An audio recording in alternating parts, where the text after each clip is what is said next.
मित्रों, सादर जय जिनेन। आपको जैन धर्म की अनेक यंत्र मंत्र स्तोत्र पाठ और ऐसी ऐसी विधियों के बारे में जानकारी दे रहे हैं जिनका प्रयोग करके आप अपने जीवन में बड़े बड़े लाभ उठा रहे हैं।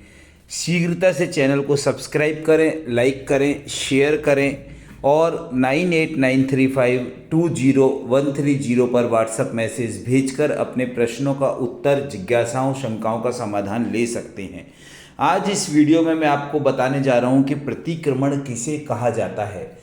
प्रतिक्रमण दरअसल जैन धर्म का एक बहुत मूल शब्द है, मूल विधि है और अपने किए हुए पापों का प्रक्षालन करने को प्रतिक्रमण कहते हैं।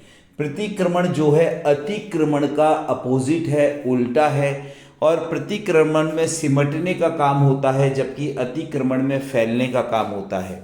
जब तक जीव संसार में है, अर्थात जब तक मन, वचन और काय का व्यापार बुद्धिपूर्वक होता है, तब तक दोषों की उत्पत्ति सहज ही है। आप संसार में अनेक प्रकार के काम करते हो, व्यापार का काम है, परिवार का काम है, तो उन कामों में आपको ऐसा लगता है सिर्फ काम कर रहे हैं, लेकिन उन कामों को करते हुए अनेक प्रकार के दोष भी उत्पन्न होना शुरू हो जाते हैं। यानी जब तक प्रवृत्ति है तब तक सर्वथा कोई निर्दोष नहीं होता है। जैन धर्म में करुणावंत आचार्यों ने पाप क्रियाओं से एवं पाप के दुख में फलों से बचने के लिए अनेक धर्म साधनों का निर्देश दिया है। उसमें एक है प्रतिक्रमण, कि हमारे जीवन में जब हमें अनेक प्रकार के पाप घेर लेते हैं, पाप सताने लगते हैं, पापों की निर्जरा करने का मन होता है, तब हम प्रतिक्रमण की तरफ बढ़ते हैं। ग्रहित व्रतों, कर्तव्यों में लगे हुए दोषों के परिमार्जन को प्रतिक्रमण कहा जाता है। ग्रहित व्रत और दोष माने जो आपने व्रत ले रखे हैं, नियम ले रखे हैं, संयम ले रखे हैं, हो सकता है उनमें दोष लग गए हों, या फिर हो सकता है कि और बहुत सारे पाप कार्य हो गए हों। तो उन सारे दोष और पाप कार्यों को परिमार्जन करने की क्रिया जो है प्रतिक्रमण कहलाती है। अर्थात द्रव्य, क्षेत्र, काल एवं भावों के निमित्त से, कषाय और प्रमाद के वशीभूत से व्रतों में लगे हुए अतिचारों का शोधन करना ही प्रतिक्रमण है। साधु साध्वी, शुल्लिका शुल्लक और व्रती श्रावक श्राविकाएं नियम से प्रतिदिन प्रतिक्रमण करते हैं। क्या आपको ये मालूम है?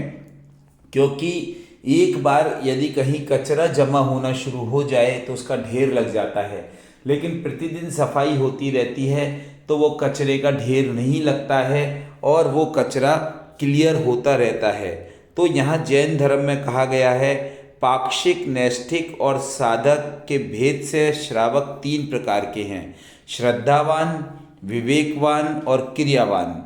श्रावक के उक्त 3 भेदों में पाक्षिक श्रावक अपने धर्म, देव, शास्त्र, गुरु तथा अहिंसा इत्यादि के परिपालनार्थ सदा पक्ष रखता है।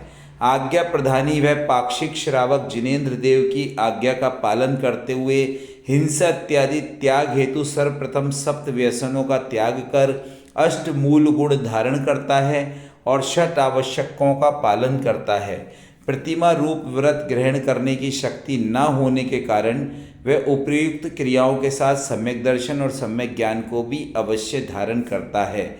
इन नियमों के प्रतिपालन में प्रमाद आदि के कारण प्रतिदिन अनेक दोष लगते हैं, अतः इन दोषों की शुद्धि हेतु प्रायश्चित एवं पश्चाताप पूर्वक प्रतिदिन प्रतिक्रमण करके अपने पाक्षिक श्रावकीय जीवन को सार्थक करना चाहिए। ऐसा प्रतिक्रमण के बारे में आया है।